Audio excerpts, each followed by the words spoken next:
And we are live. Welcome, folks, to episode 3312 of the Survival Podcast. Today's episode is called 15 Years, Lessons from 15 Years Behind the Microphone, right? Let's get the mic into the frame a little bit anyway, because it is an interesting thing to look back right now and think that it's been a decade and a half, minus 19 days. The official anniversary date is June the 20th.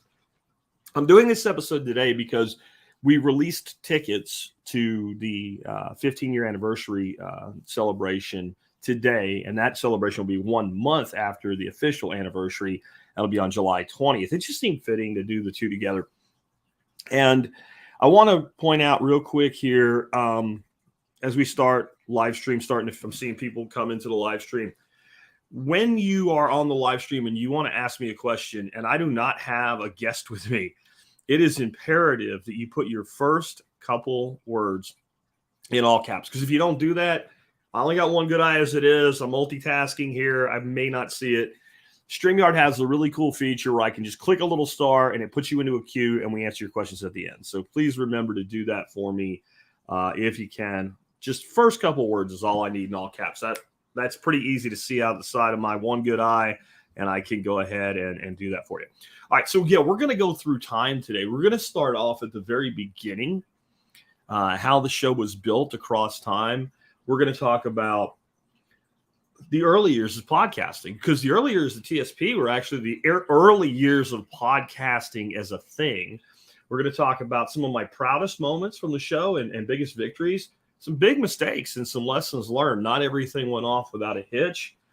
We're going to talk a little bit about overcoming the urge to quit. I don't know if I ever had the urge to quit, but there were times when things were hard. And there were times when, at the very beginning, when my wife is like, you can't keep doing this with the workload that I had at the time, because I had a job and a podcast. And I was always running this like a full-time business. Almost I would say by the second or third week, it became something I was very serious about. I knew it was going to become something. We're going to talk about some technical aspects and challenges that came with that. One of the biggest questions I get and have gotten over the years, how the hell do you come up with new content all the time? We'll talk about that. The role of listener feedback and interaction. There's a huge piece of those two that go together. Leveraging niches. We're going to talk about like the preparedness niche, the permaculture niche, and the entrepreneurship niche, because even though we went into a lot of different niches over the years, and we continue to do so, and we will, those are kind of the three big ones. Maybe we'll talk a little bit about how Bitcoin played into this. We'll talk about how podcasting as a profession impacts your personal and your professional life, both when you're doing a job and a podcast, or in my case, owning another company and owning a podcast. And then afterwards, if you get to full-time podcasting, what does that mean for your life? Does it mean that you just screw off every day and work half an hour and then do, an hour podcasting? No, it's kind of interesting the way this all played out. So that's what we're going to talk about. Advice for new podcasters. We'll talk about some reflections, what I would have done differently, and the future of the show. So we're going to cover all that again today. And as people keep coming into the live stream, again, if you have any questions or talking points for me, please make sure that the very beginning of that 2 or 3 words is all caps, and then I will start that for you. Please don't do all caps unless it is for me, because it just makes my job harder when I'm, again, solo on a podcast. Before we get into all this, though, I want to bring a couple things up for you. Number one, John Bush just did an excellent job with the Exit and Build Conference. I was honored to speak there yet again. He now has a really great thing called the Exit and Build Accelerator. Some of the instructors involved with this are Curtis Stone, Jeff Lawton, and Joel Salatin. And this is really designed to help you get from point A, which is where you are, to point B, where you want to be, geographically speaking. So if you've listened to me over the years say, get out, get out, get out, get yourself out of these cities, even if it's not that far, just a little bit outside, get yourself a little bit of land, get yourself a little bit of self-sufficiency, and live a better life. And you're like, he says it, but how do I do it? This is a step-by-step plan of how to do that. You can find links for it in the video notes and the audio. Today we'll have links to it, and it is available at thesurvivalpodcast.com. Next up, just a quick announcement, and we have sold, I think, like 30 tickets already since I released it a couple hours ago. But there are tickets now on sale for the 15-year anniversary celebration. It will be Thursday, July 20th from 5 to 9 p.m. at a place called Pinstripes. Does that sound like bowling? Yeah, there's bowling there, but the bowling there is not like, it's not a bowling alley. It's a badass bar with private bowling lounges. Part of the area we've reserved for this is a 4-lane private lounge. I've reserved that as much for the couches and the environment as it is for the bowling. People that want to bowl can bowl. People that don't want to bowl don't have to. You have to go deal with anybody at counter or anything. They just have a bunch of shoes and a bunch of balls. Pick your size, pick your ball, and bowl. Make an ass out of yourself with a bunch of new friends. Have fun. Really cool, kind of industrial feel, high-end place. Badass bar. We'll have our own dedicated bar staff. It is $80. That is to cover the cost of the venue and the food and everything else per person. I make no money on it. I don't want to make money on an anniversary sale. If I was fat cat rich, I wouldn't even charge for it. I just say 75 people get in, whoever comes first. But I'm not fat cat rich. Podcasting's worked out well, but not quite that well. So if you want to come, get your ticket. And one thing I would encourage some of y'all to do who might be like, I'd really like to go, but it is kind of a long drive. And I understand that, man, because I've had people show up to events like this, like the 10-year. And, you're like, well, where'd you drive in from or whatever? And dude's like, Chicago. Me and my boy, we drove down. And I'm like, you drove from Chicago to Dallas for a 4-hour party? And that's humbling. I mean, that is extremely humbling. It says something about, I guess, what we've done. We had somebody else coming from L.A. One of the guys that bought a ticket this morning, he's coming in from northern Iowa. You guys that are going to travel that distance, if it's kind of a challenge, get on the Telegram group and talk to people and see if there's somebody you can kind of partner up with. You can share a room, you could, joint car ride down or something like that, and build a new relationship within the community. It's amazing what's happened out of this community. We'll be talking about some of that. So let's start digging into it. Let's start off with like getting into podcasting, and I'm hoping this show is a great episode for new people to understand the context of something you just found that you realize is something really cool. This community is an amazing community. For people that have been around, because I have people already here, like Riley saying, I found Jack in 2014 from John Willis. Shook both of y'all's hands last year and truly appreciate the virtual mentorship. Yeah, people have been around 2014. I've got people that have been around since 2008 when we started. And that's pretty crazy. And that's how far back this goes. A decade and a half is a long time. Put it in perspective. I was thinking about it today. I am now the age of a boomer. The age of a boomer was when I started. All right. So I'm a Gen Xer. I'm kind of an older, not oldest you could be, but I'm an older Gen Xer. And in the time I've been doing this podcast, I've become the age of the people we called boomers in 2008 when I started. Millennials are now as older than I was. We've crossed a generational gap in the time frame. That's how long this has been around. When I started podcasting, there were not a lot of podcasts. iPhones existed, but they were relatively new. They were expensive. A lot of things hadn't been worked out in them yet. And most people listen to podcasts on an iPod. And in fact, I went out and I bought an 80 gig iPod, the big brick one. And it's probably around here somewhere, and it probably still works, because I was like, if I'm going to be in podcasting, I have to be a podcast consumer as well and understand both sides of the equation. So I did that, and I started building the show. One of the cool things we did in the very beginning, we ran a listener appreciation contest. And I just had this form. You filled it out, and you agreed to tell at least 2 people. That's all you had to do. I don't care if you do it online. I don't care if you do it in person. You agree to tell at least 2 people about the show on an honor system, and you got entered. And at the end of that first 6 months, because we started in June, we went to January, I said if we had 1,000 listeners, just 1,000 listeners, that I would give away an iPod Nano to one person I would draw out of that group of people. And I gave a little iPod Nano away, and I had it custom inscribed on the back of it with "Be an ant, not a grasshopper." And I'm betting you, whoever that person is, he probably still has that old iPod, that old iPod Nano. I mean, that's how I just want to set the perspective. But let's talk about how this all happened for those that haven't heard the story before. So at the time, I was working with a British entrepreneur named Neil Franklin. Neil's a real switched on guy. Like any, assertive type A personalities, we butted heads, but we loved each other, still do as brothers. We worked together for about 6 years. But we were also getting to a point, right? Like, this is the thing about partnerships.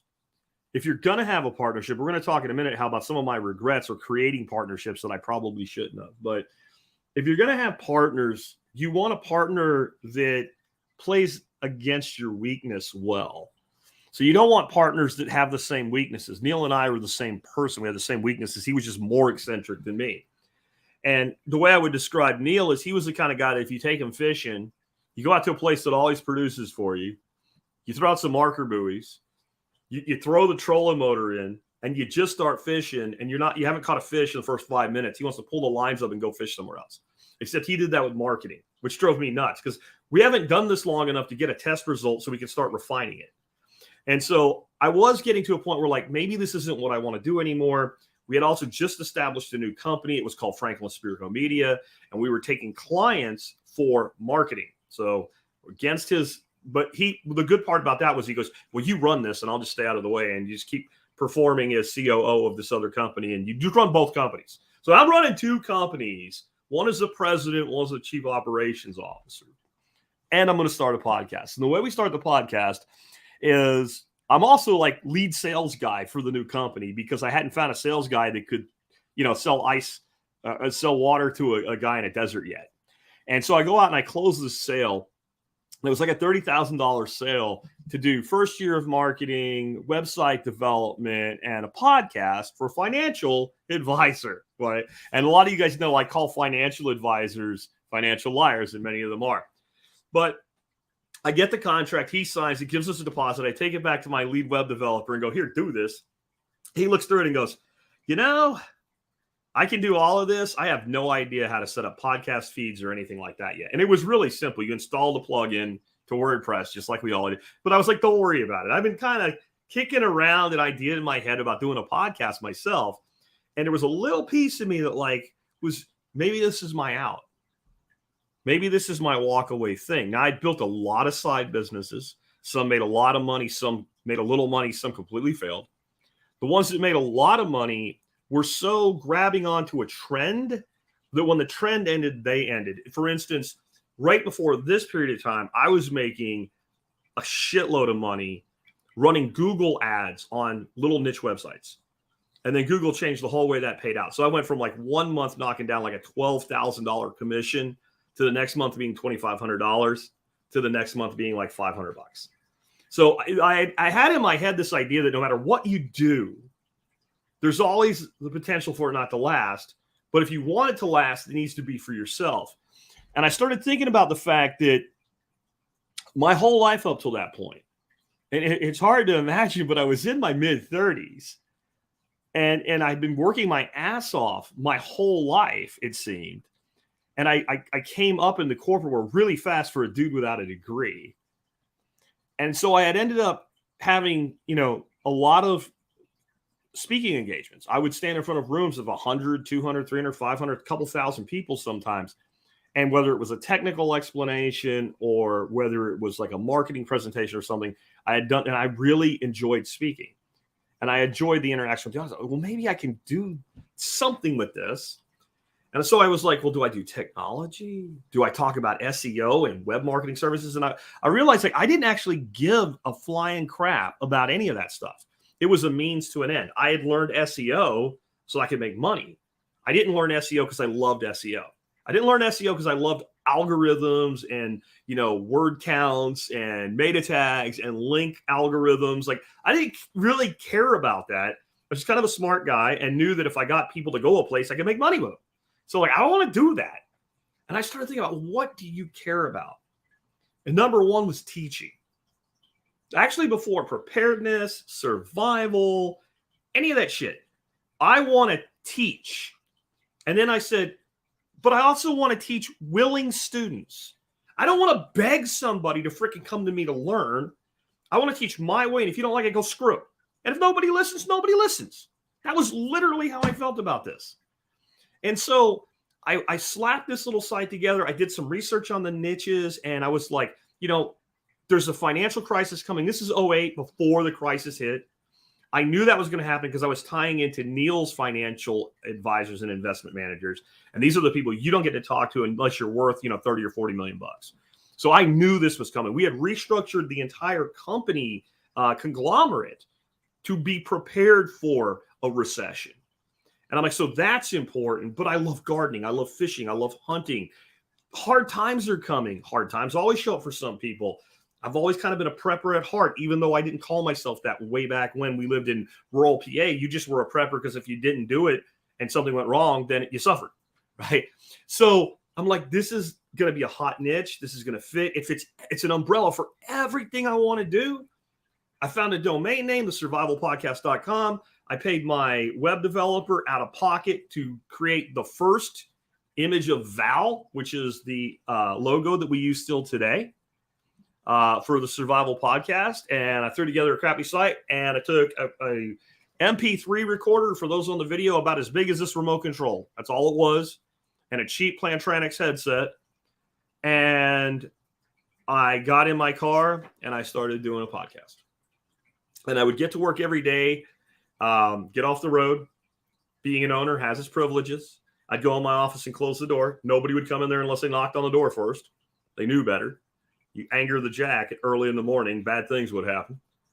And I would edit, upload, and hit publish. And that whole operation would take me less than 5 minutes. There was not a lot that went into it. I systemized it to where the bumper was already there. Basically, I plugged in the recorder, drug a file over like an FTP program, and started doing my daily work. And when the thing finished loading, I put it in Vegas, threw an output on it, boom, made a file out of it. Then I FTP'd it to the server, copied a link, dropped it in, and hit publish. And it probably took me longer to say that if you take out waiting for the computer to do its job than it took me to do it. And I think this is one of the things that made me really successful as a podcaster. I can keep up, right? I can keep up this pace because I don't rely on anybody. I get emails all the time. Hey, man, Jack, can we do your editing for you? And I'm like, it would take me longer to get the files to you than to do the editing. I developed, while I was in this 18-month window, this system of making it as expedient, as fast as possible. And I did audio only. And I really didn't even start doing video heavily. I didn't do it for the show until about 1.5 years, 2 years ago, right? So that's kind of how it all started out. It was like, we got to figure this out. I'll do it. And what happened was, about 2 weeks into it, I come home from work and I didn't want to punch a hole in a door anymore. After being on, and I mean, it was like an 1.5 hour commute in the afternoon. My commute in the mornings was like 35, 45 minutes, but the afternoon commute, because of the timing, was much worse. And I realized I was onto something. But then the challenges came. And the challenges weren't how to make the show really good or what topic to come up with. That actually came really easy. I was telling my grandson today, and I'm so proud of him. He and his baseball team for their division just won the championship. I don't really know exactly how many teams are in that, but they won first place. They worked their ass off. They played hard. And I've been trying to teach him the ethics of hard work. And so I said, so why do you think you won? He, well, because we're good or what? I'm like, no, it's because you work so hard. You worked hard, you committed, you practiced, because it's a competitive developmental league that he's in. And they practice a lot. He goes to his coach's house, even when it's not practice. They have a batting cage.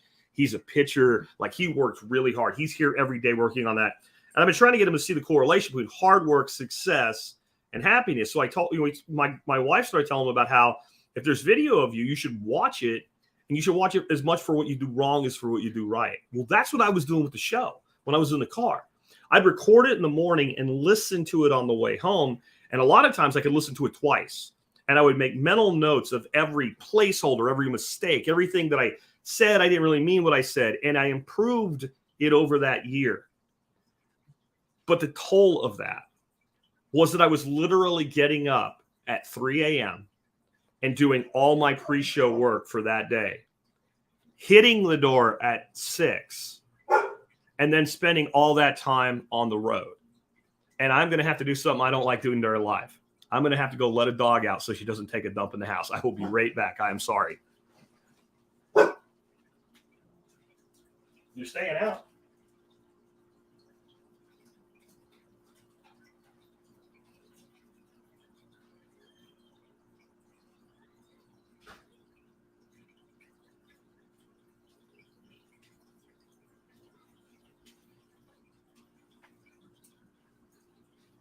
Okay, we'll edit out that dead space for the audio side. Sorry about it, guys. The wife and kids are not here. They're out doing some errands, and the dog starts barking. I got to deal with it, or bad things will happen. Anyway, I realized that, we were really onto something. I was getting better and better with it, and at that 18-month period, we went full time. But in that period, my wife would be like, "How long are you going to do this?" And so I was probably about 9 months in when she said that. And I said, "Until I can quit." And she said, "When do you think you can quit?" I said, "I can quit in about 3 more months. There'll be enough revenue. There'll be enough buildup. I'll be sure of what we're doing. I won't be putting our lifestyle at risk. We're also making a lot of money from both sides now, so we can stack some cash. We had a move planned to Arkansas, which we eventually did. So it all, I'm like, we got to do this. I got to do this 3 more months. She's like, "Okay, do it." 3 more months comes around, and I go to my partner and I say, this has been a great 6-year relationship. I'm doing something on my own, and I really want freedom, and I want to go walk away, and I want to do it right. What can I do to ease this transition? And after several rounds of martinis and him basically trying to talk me out of it, realizing I was steadfast, he said, "Okay, we have one company that's in a lot of trouble. If you let go of everything else, will you take over that company as COO and fix it? And then, I've been good to you. That's what I'm asking you for on the way out." And I said, "Well, how long?" He said, "Give me 6 months. Give me to the end of the year." This was like, just give me to the end of the year. And I was like, "I can do that." The real challenge. Going to my wife, who had expected that it was done, and saying, "It's not done. It's through the end of the year." And so we did that. And I remember telling her, "Just give me 6 more months." And she said, "What about the 3 months, 3 months ago?" And I said, "Well, this is different. I always keep my word. This man was good to me. I do think I can fix the problem. Whether or not he can keep it fixed after I leave is not my problem." So I did it. And I fixed the company. And I worked as hard for that 6 months as I had worked any other point in my life, doing 2 totally different things. And then right before the Christmas holiday, I turned in my resignation. The ownership that I had in several of the companies, I basically gave back to Neil for almost nothing. We did do a buyout of shares, a very small amount of money, just so everything was legally clean. And I walked away. And on January 2nd, 2010, I did my first episode of the Survival Podcast ever from home. And from that point forward, I've done nothing else in my life other than podcast. And it has been an amazing experience. And the podcast evolved. And that was the first major evolution in the podcast, was that point where I was like, wait a minute. Now I'm not sitting in a car, weaving in and out of traffic at 85 miles an hour with people trying to kill me because they don't know how to drive on a highway while hail or rain is bouncing off. Because I went through all of that kind of shit back then. There's even a clip that's hidden on the audio server of me almost getting T-boned from behind, where you hear me go, "Oh, fuck." And there's screeching tires and shit, right? So I'm like, I don't have to deal with that anymore. So I started doing call-in shows. I got an 800 number. We really don't do that anymore. People would call in and leave messages. I would answer them. I started doing a lot more interaction with the audience because I could answer your questions. I did some Q&A in the car, but it wasn't the same. And I'm like, wait a minute. I can do what all the other podcasters do now. I can have guests. So that created the guest flow. Then one of my very first guests was a good friend I had made through the preparedness industry named Ron Hood, who owns survival.com and had been around forever and a day in the industry. Had been around since before the internet. That's how early he was into the game. And I had him on as a guest. And it was not a great interview. We worked it out, but I could tell right away that what he thought we were going to talk about and what I thought we were going to talk about were 2 different things. And then the guest form came. Ron Hood is the genesis of the guest form on the website. That's why people are like, "I want to be on the show." Okay, we'll fill out the guest form. But I want to tell you about, fill out the guest form. But see, I was wondering, fill out the guest form or you don't get on the show. Right? Ron Paul we eventually had on the show. Ron Paul filled out the guest form. John McAfee was going to be on the show, but they refused to fill out a guest form, so they didn't get to be on the show. I kind of regret that he wasn't on the show, but not the reason why. We put that system in place as a foundational component so that we would have this great interaction between the host and the guest. And I think it's been the best thing we've done. What it's allowed me to do is look at a thing and go, nope, you don't get on. This is a late night infomercial to sell some kind of bullshit. Bye. Right? Or, hey, I looked at this. I'm not so sure. Take another stab at it. Or go, this is great. And it's been our screening process, but it's also created this synergy. And pretty much every podcaster that I know in real life, many of whom grew right out of our community, has adopted that form into their own website for screening guests. And I don't know that everybody does it, but I'll tell you what a lot of people do. And I definitely believe we started that trend. So that was kind of how we started. And that really started a whole evolution. Because when that started, then we started getting some guests that were really switched on, that people loved, that we brought back more than once. And I started thinking, hey, this person asked a question. I don't know. Or like, I can half-ass this, or I can spend 3 hours Googling shit about it and figure it out and give the Jack perspective. But I bet you someone like Sean Mills would have a great answer for this. Or Doc Bones. Like, why am I answering a medical question when I know a medical doctor as a close personal friend who's also a podcaster in the same space I'm in? Why would I do that? So I reached out and I assembled the expert council. That was a huge evolution in the show. And the show has continued to evolve. And one thing that always will be true about this show, it will always follow my lifestyle to a degree. That's one of the reasons I'm really glad we have guests on, because I could be like really heavily into biochar like I'm right now. And you're like, this is the biochar podcast or some shit. But by having a guest every week, sometimes two, there's always different niches coming in, even when I'm on one topic.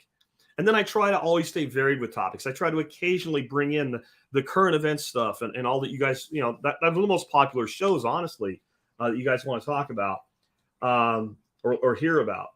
But that's really how the evolution happened. Now, there are some real moments of pride in this. And I am enthusiastic person. I'm kind of a dynamic speaker. I speak with conviction. And I think a lot of times people think that means arrogance. And I do talk about myself a lot because I'm not full of shit. So if I'm going to talk about how to do a thing and I've done it, I'll talk about how I learned it. And I talk about myself, but I'm talking about it from a standpoint of experience. When it comes to actually saying things about myself, like I'm proud of this, or I'm really great at this or something, I actually don't like to do it. I'm actually humbler than you would think. Everybody thinks I'm an alpha male. I think if you look up Sigma male, that actually more defines me than alpha male.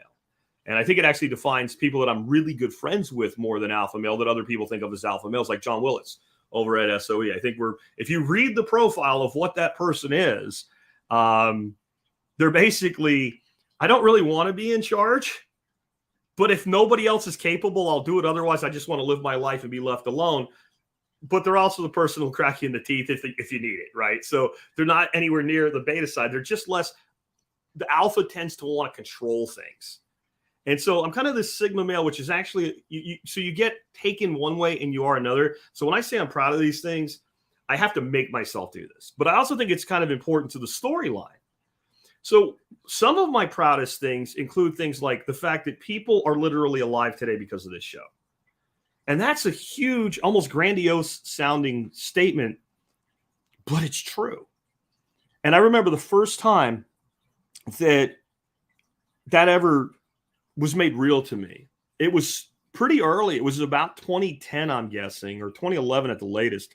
I was at a prepper convention and a guy in Denver, Colorado. And a guy came up to me, introduced himself, and standing in a booth surrounded by thousands of people, told his story. And it was pretty dramatic. And he said that he actually ended up sitting in bed at night with a gun in his mouth. This guy was a war vet, PTSD, a lot of problems, divorce. His wife was doing everything she could to keep him from seeing his kids. And he said he was like, I could quit life. But I think when people are in that state, they're looking for a reason to say, no, this is not what I'm going to do. And his reason ended up being words I had spoken. I'm not going to say it was me. It was words I had spoken. I've always been big on what you do matters. If you go read my 12 tenets of modern survivalism, the 12th anchoring tenet starts with what you do matters. That's how far back it goes. And he said it was like a loop in his head. Like he had his iPod on loop. And it was just that one statement. What you do matters. What you do matters. What you do matters. What you do matters. And it wouldn't go away. He's like, you wouldn't shut up. You kept saying it. And he could just think of his kids and that statement. He rebuilt his life dramatically fast. He got himself into a program for alcohol. He started getting some counseling, and he had built his life back. His kids were in his life. His wife sounded like a bitch in the beginning of the story, but he's like, I can see why she didn't want the kids around me. But when he changed his life, that changed as well. They had a great, though separated relationship. And he's like, don't ever think that you're just a podcaster. And I won't tell story after story of that, but there's been a lot of them. And some of them weren't as dramatic, but they were very emotional for me. Same convention, little gal walks up to me, older lady, and says, can I hug you? And I'm like, yeah. So gave her a hug, and she tells me her story. And basically her story was she started listening to me almost at the very beginning of the show. I got through to her. She was living on credit card debt and stuff. And she really completely rebuilt her financial life. And she had a good income. So it didn't take long to fix it all. And 3 weeks before that expo, she got laid off. And at her age, getting another job that paid the kind of money she was making but she was in such a good state, she didn't even care. And she said, my life would have been a complete disaster if you hadn't gotten into my head. Those are some of my proudest things about the show. Knowing you altered people's lives in a way you never intended to or never even tried to. And that was humbling and scary in the beginning. Like I was doing the show for a couple months, only. And people would be like, well, because you said this, I went out and did this. And I got 5 cans of gas and I wrote 1 through 5 on them to rotate them. I don't have enough money for 12 cans yet. I'm like, holy shit, people are doing things with flammable liquid because I said to. I don't think I've said anything stupid yet, but boy, I need to be careful. And if you're going to ever start podcasting, understand that as you build an audience, even if it seems kind of small, you're influencing the minds and hearts of people. And I think podcasters do that in a huge way, a way that the media, as we think of it, the mainstream media, the legacy, never can because they're fake as fuck and you know it. So even the podcaster that's talking about fast pitch girls softball or something like that is going to have a relationship with his or her audience that a media personality, a talking head from the TV or the radio can never, ever, ever have. So if you ever start podcasting, you're going to have that connection with some people. Even if your show never gets big, even if it never makes you any money, in time, if you stick with it, you'll develop that. The other things I'm proud of, man, the communities, the sub-communities around us.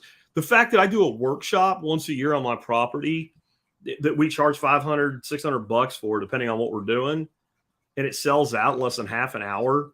And the first thing people do when they get here is find other people from the community they haven't seen in a while and give them a hug. And people will take the time and the money to come here and do that. And we don't, just so you guys know that maybe are new to this, I don't make a ton of money off of doing that. We do a little better than covering costs on those workshops, and we have to, so that my wife and I don't have enough tension we get a divorce, right? Like the fact that it makes a few house payments or something, that makes it a little more tenable because my wife is less outgoing than me, way less outgoing than me. But that community, and then all of the communities that built around this, and then the communities that are like splinter groups of splinter groups. And you realize, and then somebody tells you the story. So I was doing this, and then we formed our own thing, and now we do this, and now we have a meetup. We get together once a week or something, and you're like, so that's like 3 levels off, but it all started here. That is wanting things to be better for people enough to know that you can't control everything. And that's another piece of advice I have for podcasters, community builders, etc. You have to actually be willing to start a thing and get out of the way and let it grow like we raise a child. There's a point as a parent that you let go of a baby being a baby and see them as a toddler. And then you let go of them being a toddler and you see them as, a young child, but no longer a toddler, one can think and act and develops real personality. And then they become a teenager and they get arrogant and they always look miserable, even when they're happy. I have a grandson like that. He's 12. They become teenagers and right. But at some point you have to let go progressively in more and more things. And if you don't, then that growth can't really occur because you want to control everything. And this was one of the things that I had always tried to teach brands when I was a consultant. Like, we want to go viral, but we want to control everything. Well, then you're not gonna, stupid. And they get really mad. You can't go viral and control the result. You have to be willing to let go, and none of them would. And I got to do that here in so many ways that I never even conceived of. And there's all types of groups on social media and things like that. And seeing people like show up at this live chat and go, man, I remember getting an email from that person 14 years ago is insane. And to see them carrying on, I'm very proud of all the businesses that came out of this community, because it's thousands. It's thousands. And it's several hundred that are full-time going concerns that have replaced somebody's job income to the point where they've walked away. Now, there was a lot of vision that I had for TSP when I started it. But if you said, hey, do you think you'd be able to sit back one day and go, there's a whole bunch of people that run businesses because of your podcast? And I would have been like, I'm not doing a network marketing podcast. It's not Think and Grow Rich with Jack. But it happened. And the entrepreneurship came in because I can't let go of that because it's a passion. And I'm back to this. If you're going to do a podcast, if you're going to build a business, tie your freaking passion into it. Not every single piece of it needs to be something you're passionate about, but the overriding thing needs to be, because honest to God, I did really well for myself. I came up in the world really fast. I made plenty of money, and I was a fat, miserable bastard before I did this. I really was. And when I found something that was, how do you think I got up at 3 o'clock in the morning? How do you think I essentially worked 2 full-time jobs at the same time? How do you think I got through that? How do you think I was willing to tell my wife, no, I'm not going to quit? Do you know how often I tell my wife no? When she wants to drive in the snow, and then that's pretty much it. If my wife asks for something, she deals with enough shit, she gets it. I was willing to tell, because this meant so much. You find that in your life and you tie it into anything, and you'll never feel like you really work a day for the rest of your life. I know that sounds like a cliche, but I do not feel like I have a job now. This felt like a job when I had another job next to it. The day I did this, and I didn't know how miserable I really was until 6 months later. Neil calls me. He had some problems going on in one of his companies. Ironically, the one I fixed. And most of the problems he had were the problems I had fixed that without me there and nobody being willing to enforce policy came back. And so he tells me a story. I give him some advice, and I hung up the phone, and I said to myself, I got to quit. And I realized how stupid that sounded. But what had happened, I got sucked back in, like Al Pacino, they suck you back in, right? Like, I got drugged back in mentally in that short period of time. My head, I was back working in that environment again in a 20-minute phone call. And then I got the biggest grin, probably that I've ever had. I probably had that bigger grin before, but probably no bigger. I was so ecstatic when I realized you don't have to. You already did. You already did. But it wasn't all victories. There were some mistakes. Biggest mistake in the entirety of TSP was getting involved with Rob Gray and Mulligan Mint. And it wasn't so much that it was doomed to fail, because had a third party not caused the failure intentionally as a form of sabotage and broken everything, it probably would have worked. But there was a potential for it to fail, and there was a potential for it to fail in a way that would cost my audience, some members anyway, a significant amount of money.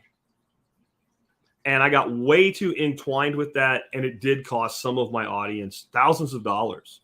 And I did everything I could. Rob owed me about 1,500 ounces of silver in commissions for my role in promoting the mint. And when he got into that tight spot, I said, keep it and fill orders with my silver.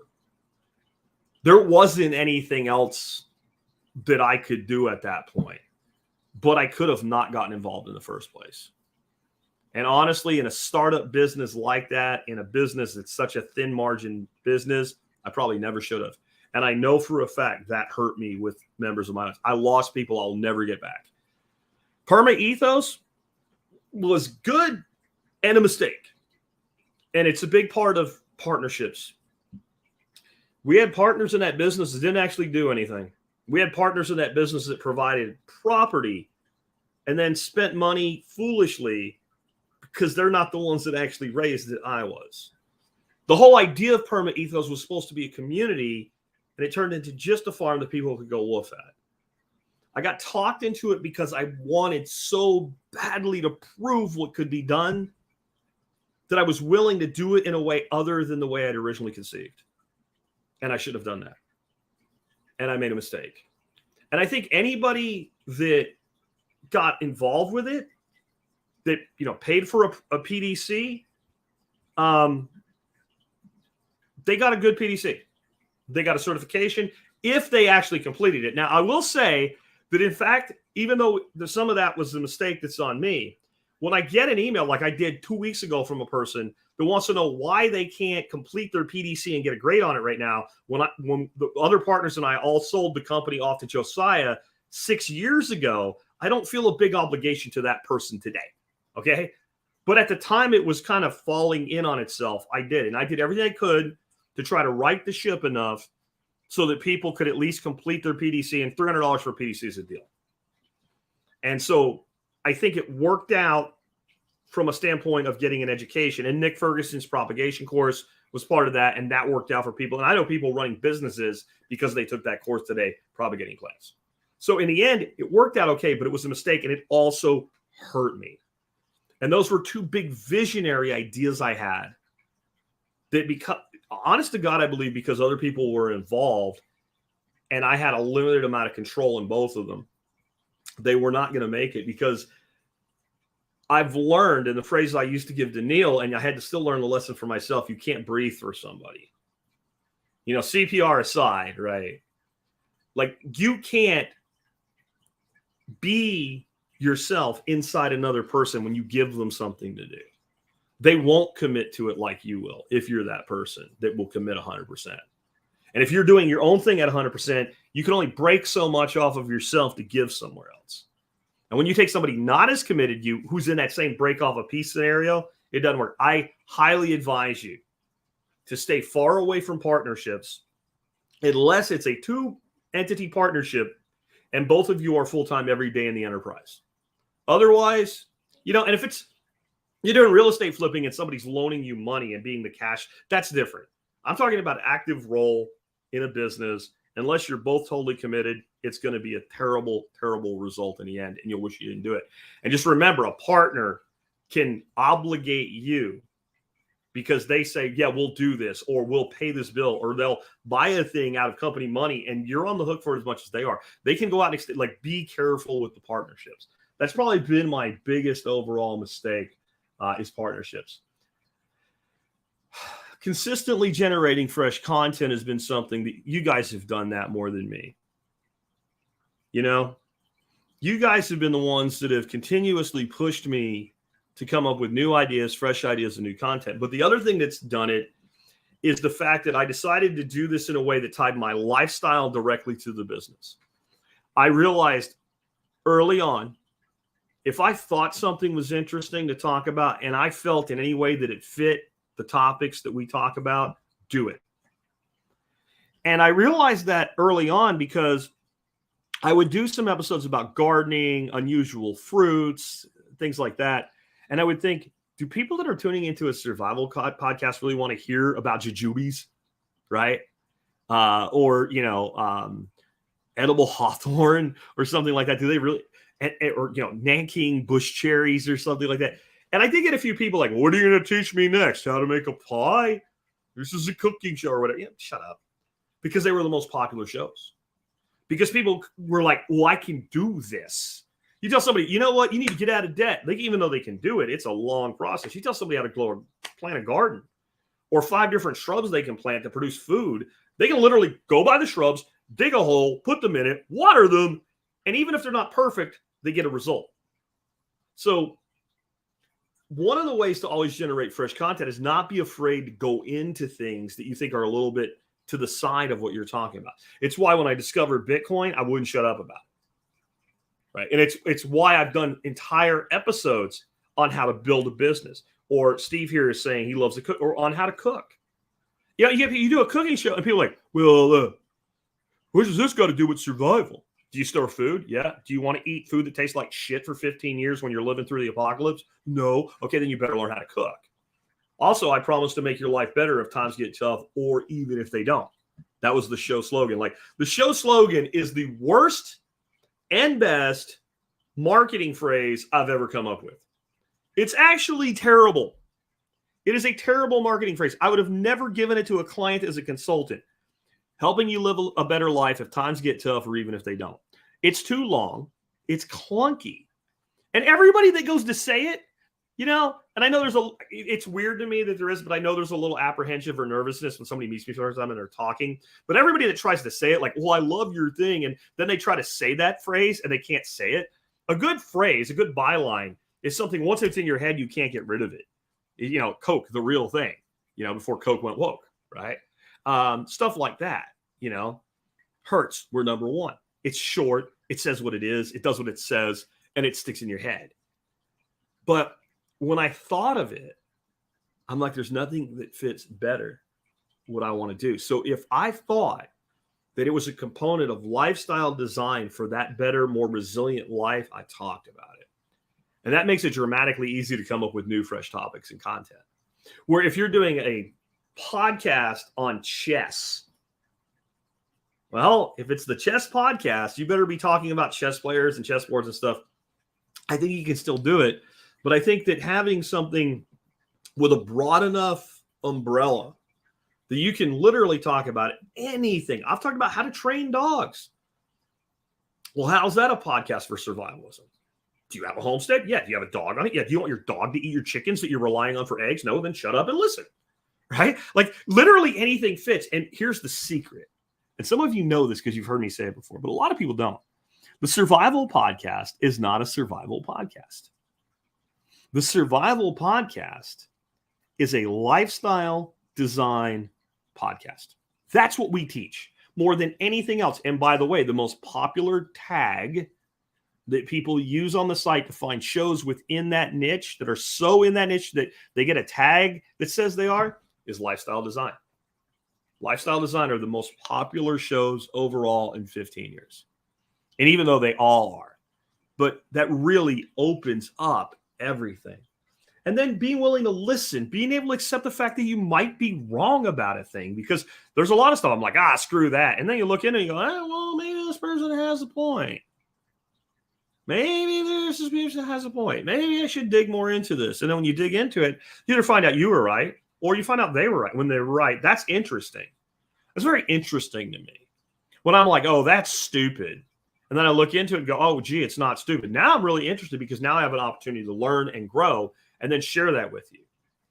I think another reason that we've been able to come up with fresh and new content is I have done some things where I bring an expert on and I purposefully don't learn about it, but that's a handful of times. Most recently with Nostr, I walled myself off from learning about Nostr so I could play stupid when I brought a person on without actually having to pretend.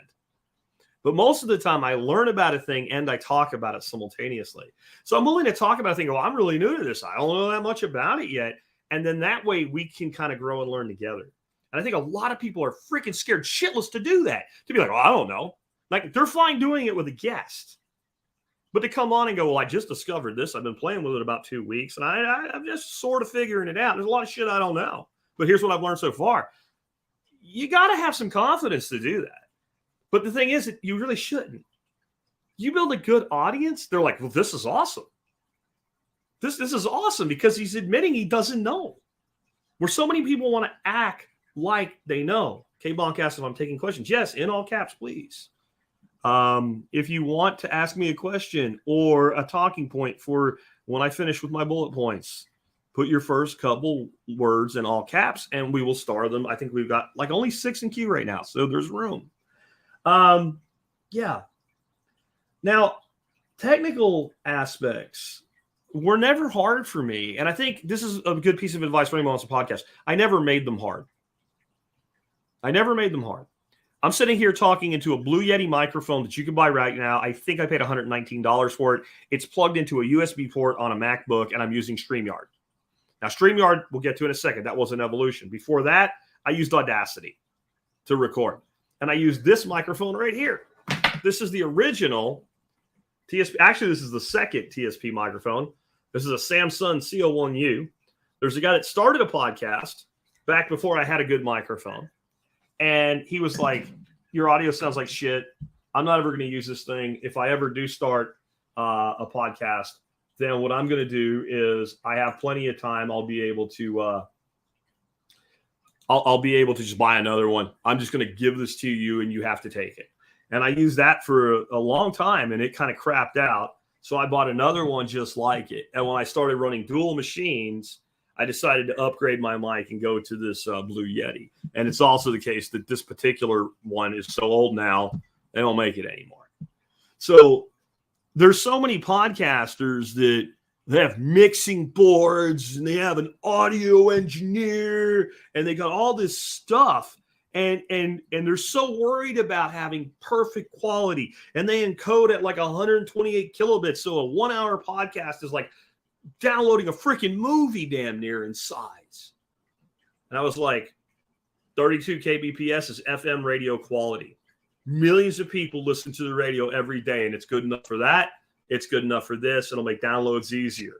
I knew how to use a program called Sony Vegas, which is really a video platform, but you can render in MP3.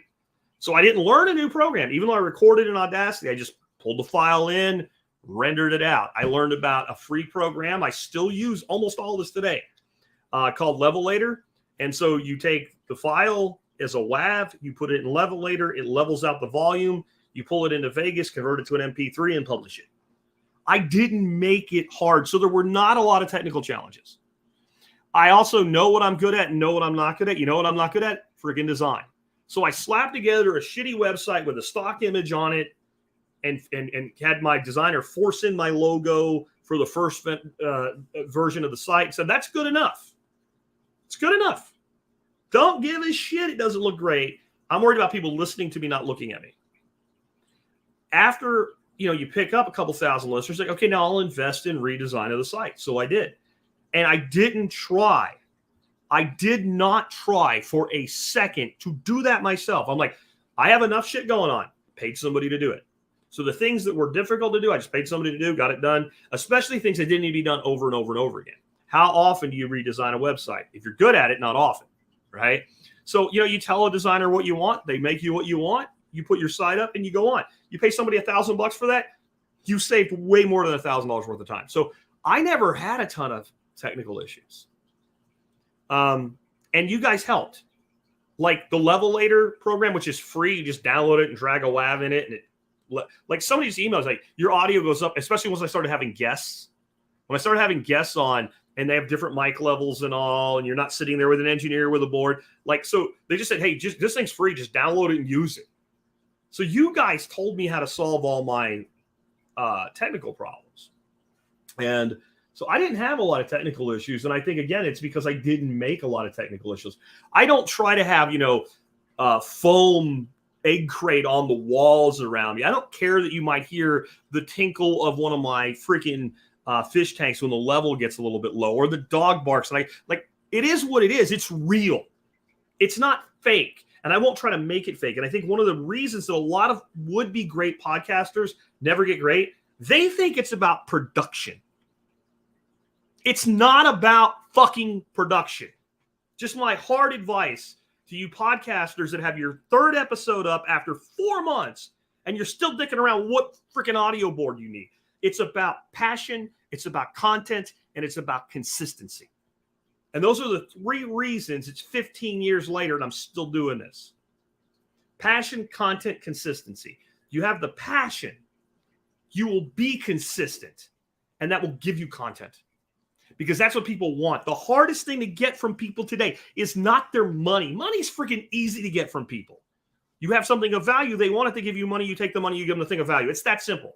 People that don't think they can make money, they just have, it's your own damn fault. You refuse to see that it's that simple. You refuse to accept that it's that simple. And it's probably because then you have to accept, if you're like a 50-year-old guy, that I've been screwing around for 50 years, I could have been making money, right? Money's not hard. Attention's hard. What do you think all these social media companies want? Your attention, your focus. That's why they show you things that piss you off. So you get mad and you stay there for 3 hours dicking around while they show you ads and they harvest $4 of your life force from you that day. It doesn't really affect you, but you multiply it by millions or billions of people and they become super rich while they control your mind, right? That's harsh reality. That's harsh reality. But it doesn't have to be that way. Not if you're real. When you're real, people know you're real. So when you have to get up and let a dog out in the middle of a podcast, like, ah, shit, no big deal. He'll be right back. Maybe I'll go take a leak while he's gone or something like that. It's not about your production. It's about your lack of consistency. The reason people will listen to a podcast every week or every day is because they know it will be there every week, every day. If you go back and listen like through the whole body of work, which I don't advise at this point, it's too much content, but you will hear me on days where my voice is just barely good enough to do it.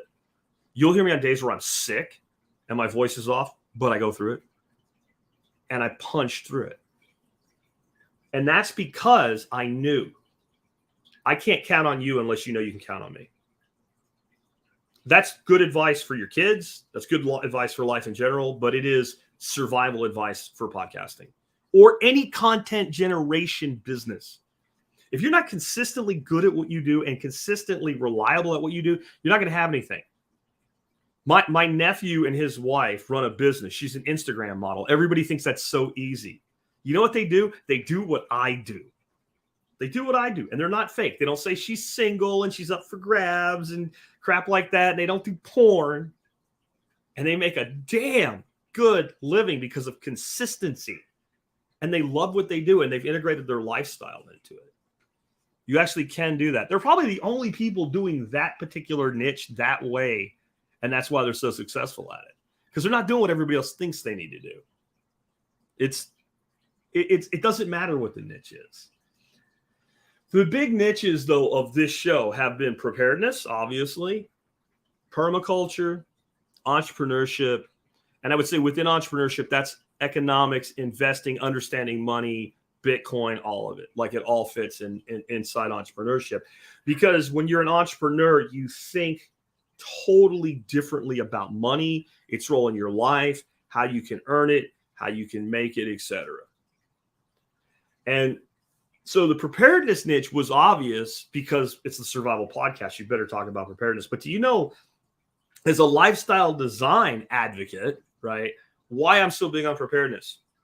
Designing a great life without resiliency and redundancy in it is a recipe to fail hard. Because there's nothing like failing when when your life sucks. It isn't that big a deal. The higher you go, the further you fall, and the more it hurts. So when you're getting started and you're 21 years old, 22 years old, like some of you young people listening, you bitch, it's so easy for you. It wasn't when I was 21 and 22 years old. And it wasn't for your dad or your granddad or anybody. I saw a thing on some social media the other day, and a person was talking about, you could save up $8,000 and buy a house in 1954.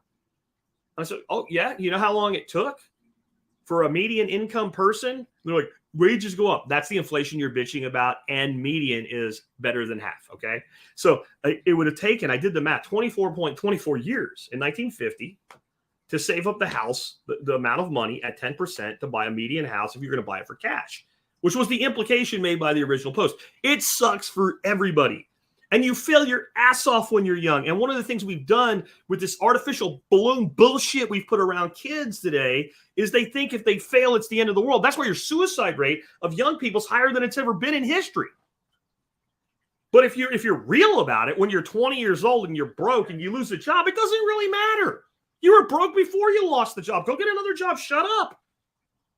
But when you start to build a life, you pay down your debt, bro, right? You work hard. You raise your income. You find a great life partner. You get the things you wanted in your life. And then a failure comes. And you have no resiliency. You have no redundancy. That's like falling off a freaking multi-story building. It hurts, and some people never recover from it. What good is the design of a great lifestyle without redundancies for when, not if, failure occurs? People generally are not too stupid to know that once they have a certain amount of income and lifestyle and all, hey, life's, especially when you're young, life insurance is pretty cheap. If one of us kicks off in a relationship, we should make sure the kids are okay, the other spouse is okay, with some life insurance. But then they have no food insurance, right? They have no economic insurance. Getting a lot of money when one of you dies doesn't mean you have a lot of money when one of you gets sick or fired. So you have to build the resiliency. That's the preparedness component. The permaculture component is, well, how do we design a life that provides all our needs? And when I found permaculture, I'm like, okay, so it provides us housing, food, shelter, economic capability, stability. We can literally design things to keep our house cooler or warmer. Like it was like the Permaculture Designer's Manual by Bill Mollison is literally the best survival manual ever written. Plus, it followed this passion I have for food and beauty and nature. Because I love my garden as much as I was watching red wasps fly in and kill pests today. And it was like watching a war, like these superior aircraft just coming in and dive bombing the shit out of the enemy. And I'm like, this is awesome. And I was watching, dragonflies skim over my ponds. And my big platinum koi come up and gulp a piece of Azolla. Like, it was just something that when I found it fit perfectly with what I already knew. But then I realized I didn't know anything. I knew how to garden. I didn't know permaculture. I had heard the word. I thought permaculture was you plant a tree instead of a field of corn. That's it. That's all I thought it was. Somebody sent me Greening the Desert, the first one, the crappy one, like the 7-minute long one with Jeff Lawton in it, where he's not even really in it. It's a picture of him like this while he's talking. And it's just a slideshow. If you've never seen it, you should look it up. But I realized, okay, these people did this in the Dead Sea Valley of Jordan. And I was bitching on the air about how hard the North Texas climate is to grow. I'm like, I got no excuses. Then I found Bill Mollison and In Grave Danger of Failing Food and the Global Gardener series, and it was on. And it became one. And it's led me to some of the best experiences being a speaker. And generally speaking, even today, no matter what I speak at, if I'm going to go do a presentation to a live audience, it's generally on some aspect of permaculture, biochar, aquatics, gardening, whatever, how I run my homestead, etc. And so that's how that came in. And then the entrepreneurship thing, I was sitting here doing it. I was sitting here being a guy with a multi-six-figure income that walked away from it in 18 months telling you, get out of the cities, get a little homestead, build a lifestyle, homeschool your kid, like all these things I'm saying you should be doing or working into your life, the ones that you want anyway. And you get people emailing you go, dude, I make 35 grand a year. I can barely survive. How the hell am I supposed to do all that? You point out a problem as a podcaster, you better have your ass, not a solution. You better have multiple solutions. The bigger your audience, the more diverse your audience is. It's just law of numbers. And the more unique circumstances people are in. But I'm a believer. If I hand you 10 potential solutions and you say none of them work for you, you didn't want one. So I will be the hard ass, but I will also be the caring, mentor that's like, hey, here's ways to do this. And entrepreneurship, guys, is the number one force of liberty in the life of an average person that does it. You cannot get as much freedom if you got everybody elected to every political office you wanted, from dog catcher to president. It will not improve your liberty probably at all. But let's just say it did. It won't come close to the liberty that you obtain when you work for yourself, you do things your own way, and you don't worry about money. It doesn't mean you're mad, crazy rich, but it does mean when your wife goes, hey, our two great nieces are staying with us tonight, and so's our granddaughter. Why don't we take them out to eat? And you just go, okay. You don't go, well, let me check the checkbook. The liberty in that. And at the same time, you don't go, gee, I hope I don't get laid off next month, even though we have money.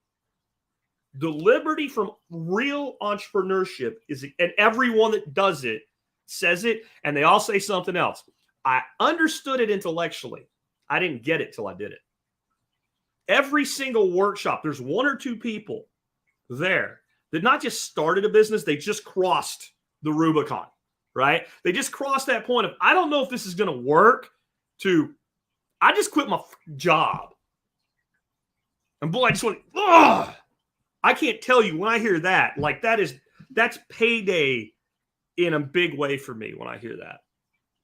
But then when they start talking about what their life's like, you just sit there and grin because you know what they're talking about. And you know the people listening that are encouraged and inspired, and they might go do it too, they don't actually understand it yet. Think of anything you ever did that changed after you did it, what it was really all about. You know, one experience for me was jumping out of a perfectly good airplane. It was an adventure. I wanted to do it, you know. But when you go out that door and you go from a roar of a freaking aircraft that's been flying since the Korean War to like this quiet, a jarring shock, and then floating down. You can't understand that until you do it. Well, to actually own something that you build from the ground up yourself that no one can ever take away from you. If it ever goes away, it will be you that did it to yourself. And to know my future is secure. And if I decide that I want to change something in my life, I don't have to ask. Nothing in the world. Dogs are going crazy again. I'm going to shut the door.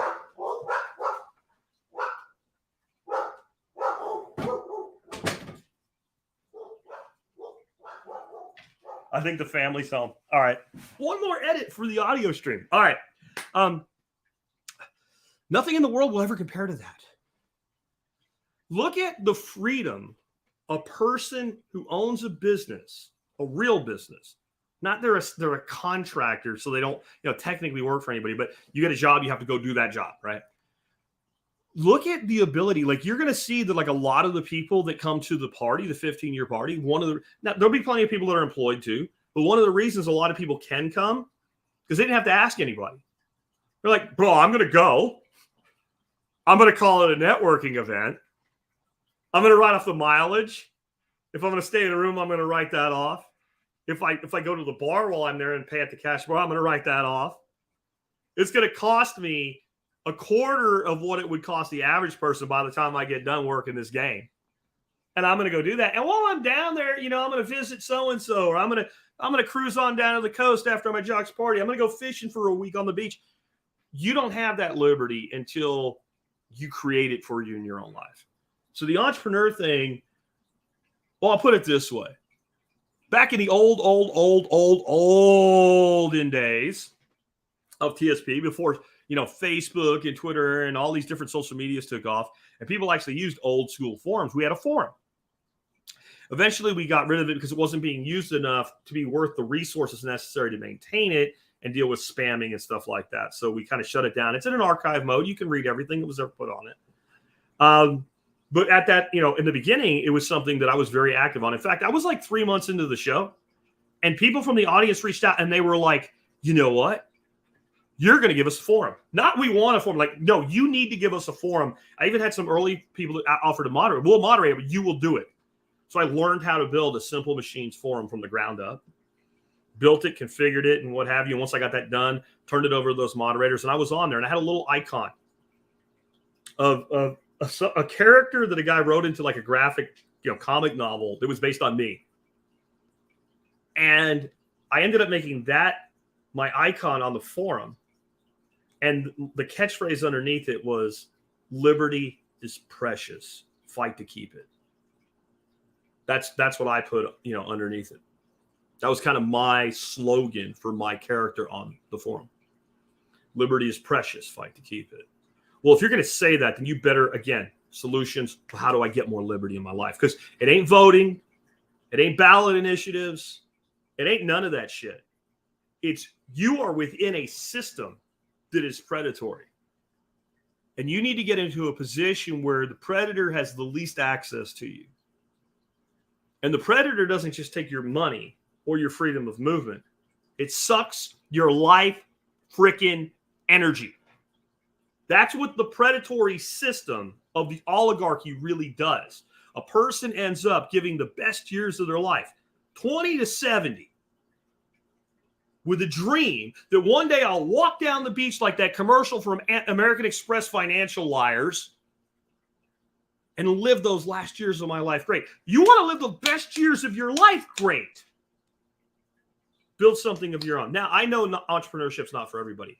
Well, then the other side of it is to learn to treat your employment like a business and learn to make yourself so valuable that you can move around and you can occasionally say, I'm going to take a new job. And when they say, well, okay, when do you start? You go in 60 days. And to be so in demand, they're like, well, we really need you now. And you go, well, I can do it in 60 days. Or you can climb up a tree and jump out into a cactus ass first. Don't say it that way. But you can kind of give that vibe.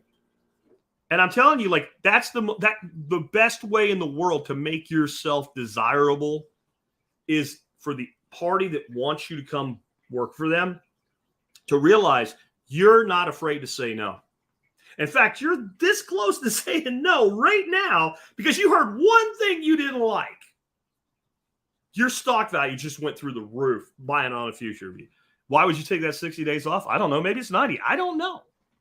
But it might be because I want to go spend a couple months in Spain or wherever the hell you want to go.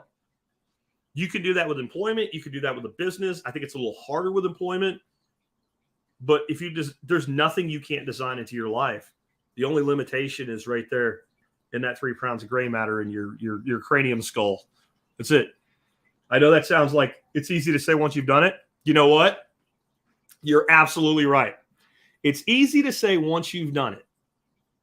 But instead of using that as an excuse, I want you to think back through your life from the time you were a little kid, barely old enough to wipe your own ass. That's about the point we start to remember our lives, the point where we can wipe our own rear ends. From that point forward, how many times in your life did you come up against something that you thought was impossible? And then once you did it, you went, well, that's easy. That was easy. You probably thought it was hard to tie shoes the first time you did it. Well, Jack, tying shoes and building a business, there's a big difference. Yes, there is. But the formula is the same. You learn, you apply, you accept feedback, and you keep reapplying until you succeed. And then once you do that, you go, oh, look, this is all you got to do. It's like building a fire. Once you learn how to build a fire, nobody can tell you it's hard to build a fire anymore.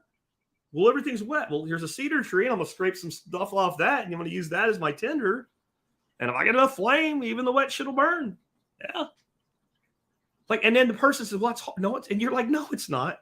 Yeah. Making money, not hard. Building a business, difficult, but not hard because the process is there and anybody can do it. And that's why I've never let it go. I think there's also a huge impact that podcasting has on your life. Professionally is one of the things that I actually, by the way, this entire outline came out of ChatGPT AI. I gave it information about me and said, give me talking points for Jack Spirko for this podcast. And this is one of the talking points. How do you balance podcasting with life and work? Well, it's asking that because it knows that most podcasters have jobs. Very few people are like, you know what I'm going to do? I'm going to do a podcast. That's going to be my business right out of the gate, and I don't need another job. So there is that transitional period for those that do go full time. And what it actually did is it made me not as good at my job. Something had to give. Something had to give. You are only capable of so much. One of my laws of life is you're a battery, and batteries need to be recharged.